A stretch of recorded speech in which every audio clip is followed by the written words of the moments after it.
मध्ये महाभारतम् अद्वैतामृतवर्षिणीं भगवतीम् अष्टादशाध्यायिनीम् अम्ब त्वामनुसन्ददामि भगवद्गीते भवद्वेषिणीम्।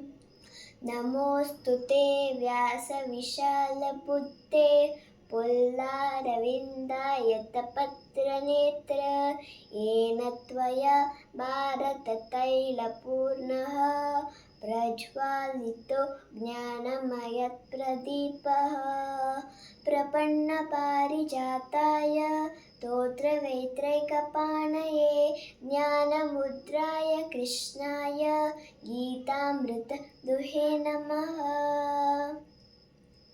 सर्वोपनिषदो गावः दुग्धं गोपालनन्दनः पार्थो वत्सत्सुधीर्भोक्ता दुग्धं गीतामೃತ महत्।